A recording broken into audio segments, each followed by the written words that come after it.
Hello everyone, आप सबका स्वागत है। आज इस वीडियो के माध्यम से प्रबंधन के सिद्धांत, प्रिंसिपल्स ऑफ मैनेजमेंट के बारे में जानकारी दी जाएगी।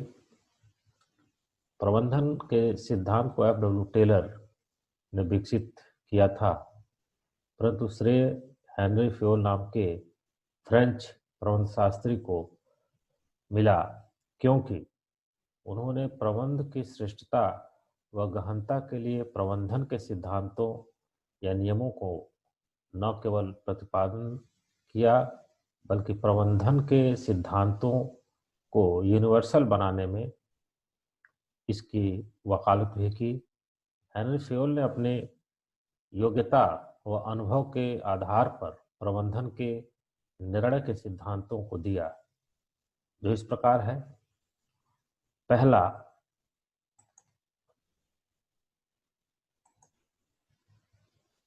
Division of work. किसी कार्य को संपन्न करने के लिए मानसिक श्रम की आवश्यकता होती है तथा साथ ही साथ शारीरिक श्रम की भी आवश्यकता होती है। इस कार्य को करने के लिए या कुछ कार्य को करने के लिए जिसमें मानसिक और शारीरिक दोनों प्रकार के श्रम की आवश्यकता होती है, तथा कुछ कार्य विशेष प्रकार के होते हैं जिसमें ज्ञान और दक्षता एवं कुशलता की आवश्यकता पड़ती है, जिससे अच्छा गुणवत्ता का परिणाम प्राप्त हो सके। कार्य का विभाजन या डिवीजन ऑफ वर्क व्यक्ति विशेष की रुचि, योग्यता, अनुभव तथा कुशलता के अनुसार किया जाना चाहिए। व्यवसाय, उपक्रम या संस्थान के अंदर प्रबंधकों द्वारा विभिन्न कार्यों को तकनीशियन, श्रमिकों में इस प्रकार विभाजित करना चाहिए जिससे कार्य में कोई व्यवधान न पड़े। कार्य विभाजन के समय कर्मचारियों की योग्यता, कुशलता और उसकी रुचि को ध्यान में रखकर उत्पादन को बढ़ाया जा सकता है, क्योंकि कुशल तकनीशियन या मजदूर अच्छा कार्य करके उत्पादन की गुणवत्ता को बनाए रखा जा सकता है। दूसरा, अथॉरिटी एंड रिस्पॉन्सिबिलिटी, अधिकार एवं दायित्व। अधिकार एवं दायित्व एक दूसरे के पूरक हैं, अर्थात एक के बिना दूसरा अपूर्ण और अस्तित्वहीन है। अधिकार और दायित्व दोनों ही एक साथ हाथ से हाथ मिलाकर चलने चाहिए और संयुक्त रूप से परस्पर रिश्तों में बंधे होने चाहिए। प्रबंधकों को आदेश देने का अधिकार होना चाहिए, लेकिन उन्हें यह भी ध्यान रखना चाहिए कि अधिकारों के साथ जिम्मेदारी होती है। अधिकारों के बिना दायित्व और दायित्व के बिना अधिकार निरर्थक है। डिसिप्लिन या अनुशासन। किसी भी संस्थान में अनुशासन का होना उसकी दक्षतापूर्ण प्रभावशाली कार्य के लिए अत्यंत महत्वपूर्ण है। अनुशासन के द्वारा उपक्रम में कार्यरत कर्मचारियों का आचरण एवं व्यवहार नियंत्रित होता है। साथ ही अभिष्ट मानकों एवं लक्ष्यों को प्राप्त करने हेतु उसमें स्वतः नियंत्रण की प्रवृत्ति प्रोत्साहित होती है। अनुशासन का आशय यह भी है कि व्यक्ति अपने उच्च अधिकारियों को यथोचित सम्मान दे और उनकी आशाओं का पालन करता रहे। संगठन में अनुशासन को बरकरार रखना चाहिए। चौथा, यूनिटी ऑफ कमांड, आदेश की एकता। इस सिद्धांत के अनुसार एक कर्मचारी को एक ही अधिकारी के आदेश प्राप्त होना चाहिए। एक से अधिक अधिकारियों द्वारा प्रदत्त आदेश एक दूसरे के प्रतिकूल भी हो सकते हैं, जिससे कर्मचारी भ्रमित हो जाता है तथा उसके कार्य में अनावश्यक गतिरोध उत्पन्न हो जाता है। पांचवा, यूनिटी ऑफ डायरेक्शन, निर्देशन की एकता। संस्थान या उपक्रम के अंदर एक ही योग्यता के तहत एक ही उद्देश्य के साथ टीमों को एक प्रबंधक के निर्देशन के में काम करना चाहिए। वह यह सुनिश्चित करेगा कि कार्यवाही ठीक से साबित हो रही है या नहीं।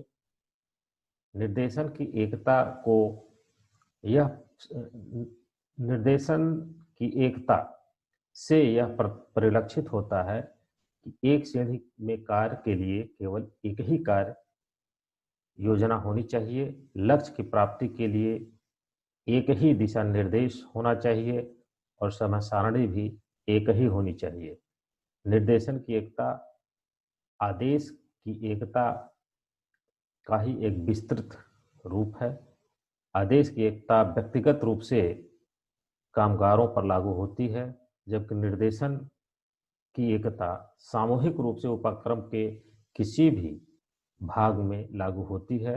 इसलिए संस्थान या उपक्रम को निर्देशित या दिशा निर्देश प्रदान करने के लिए एक ही मास्टर योजना होनी चाहिए, जिससे एक व्यक्ति के द्वारा ही संचालित या निर्देशित करना चाहिए। Subordination of individual to general interest, समान हितों के लिए व्यक्तिगत हित। प्रतिष्ठान, अधिष्ठान या उपक्रम का हित हर प्रकार से सर्वोपरि होना चाहिए।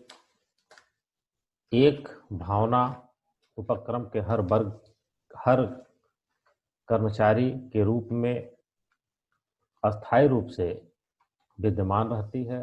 इसी मानसिकता से यदि कुछ व्यक्तिगत हितों की उपेक्षा भी करनी पड़े तो बिना किसी हिचकिचाहट के ऐसा कर लेना चाहिए, जो कि सार्वजनिक हित श्रेष्ठ माना जाता है। क्योंकि सार्वजनिक हित श्रेष्ठ माना जाता है, एक कर्मचारी के हितों को समूह की तुलना में अधिक महत्वपूर्ण बनाने की अनुमति नहीं देनी चाहिए। इससे इसमें प्रबंधक भी शामिल हो सकता है। इस कारण एक दूसरे कर्मचारी के बीच परस्पर अनावश्यक ईर्ष्या एवं द्वेष इत्यादि भावना भी समाप्त हो जाती है।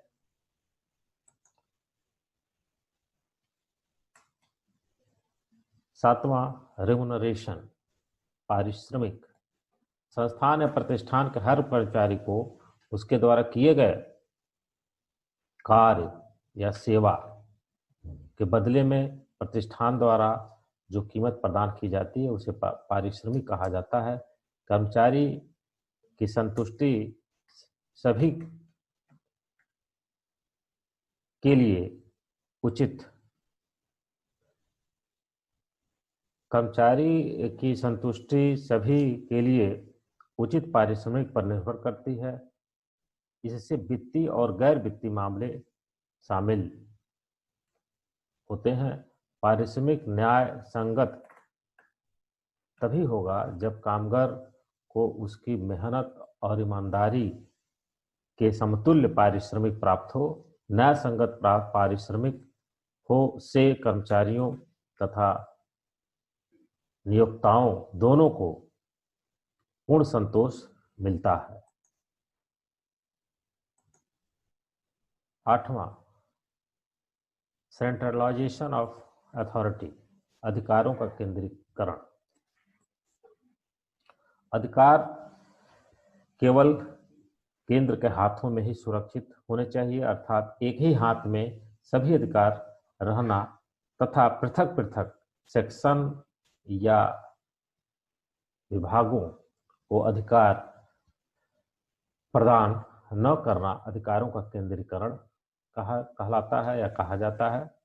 व्यावसायिक संगठनों में अधिकारों का केंद्रीकरण केवल उसी सीमा तक विद्यमान या उसी सीमा तक किया जाना चाहिए जो कि सिस्टम निष्पादन के लिए पर्याप्त व आवश्यक हो। अधिकारों के केंद्रीकरण से एक ही व्यक्ति को सभी निर्णय लेने पड़ते हैं और समस्त आदेश पारित करने के लिए भी उसी को कार्य करना पड़ता है। इससे अधिकारों का पालन निम्न स्तर तक पूर्ण रूपेण संभव हो जाता है। अनुशासन अच्छा रहता है। संस्थान में सभी कर्मचारी पूर्ण लगन और आस्था के साथ कार्य करते हैं। प्रत्येक के उत्तरदायित्व निश्चित होते हैं। केंद्रीकरण से सबसे महत्वपूर्ण लाभ यह है कि इससे काफी लचीलापन होता है और आवश्यकता अनुसार निर्णय जो होते हैं उसे शीघ्र लिए जाते हैं। स्केलर चेन, कर्मचारियों को पता होना चाहिए कि वह संगठन के पदानुक्रम में कहाँ खड़ा है या संस्था में कहाँ खड़ा है या क्या उसके कार्य हैं। स्केलर श्रृंखला से अलग राय है कि अधिकारों और आदेशों का शीर्ष स्तरीय प्रबंधन से निम्न स्तर वाले कामगार तक एक अखंडित रेखा के रूप में श्रृंखला का पूर्ण बोध होना चाहिए। संगठन की रचना इस प्रकार होनी चाहिए जिससे ज्येष्ठ व कनिष्ठ संबंधी के मध्य अधिकारों की श्रेणी बंधुता पूर्णतः कायम बनी रहे। 10वां पॉइंट, ऑर्डर, क्रम। कर्मचारियों के लिए कार्य स्थल की सुविधा साफ सुथरी और सुरक्षित होनी चाहिए। हर चीज को अपनी जगह होनी चाहिए। संगठन के प्रत्येक पदार्थ तथा प्रत्येक व्यक्ति के कार्य स्थल पर सही क्रम सुनिश्चित किया जाना चाहिए। पदार्थ का सही प्रयोग तथा श्रम का सदुपयोग करने के लिए दोनों को एक व्यवस्थित क्रम में बनाए रखना अत्यंत आवश्यक है। प्रत्येक उपयोगी पदार्थ को यदि कार्य करने वाले व्यक्तियों के साथ अव्यवस्थित क्रम में रखा जाए तो उसका उचित उपयोग करना संभव नहीं हो पाएगा। अगला पॉइंट है 11वां, इक्वालिटी। प्रबंधकों को अपने अधीनस्थों के प्रति समान व्यवहार रखना चाहिए। प्रबंधक और अधीनस्थ अनुशासन बनाए रखें। अपने पद और गरिमा के हिसाब से व्यवहार को व्यवस्थित करना चाहिए जिसके कारण अधिकारी और कर्मचारी के अंदर एक समानता का भाव उत्पन्न होता है जिससे संस्थान की कार्य करने की क्षमता और गुणवत्ता बढ़ती है। स्टेबिलिटी ऑफ टेन्योर और पर्सनल, कार्मिक के कार्यकाल की स्थिरता। कार्मिक के कार्यकाल की स्थिरता का मतलब है उसकी जॉब की निश्चितता और सुरक्षा हो। प्रबंधक को चाहिए कि वह कामगारों के मन मस्तिष्क में निरंतर सेवा बनाए रखे एवं श्रेष्ठ कार्य करने के लिए सदैव उन्हें प्रेरित एवं जागृत करता रहे।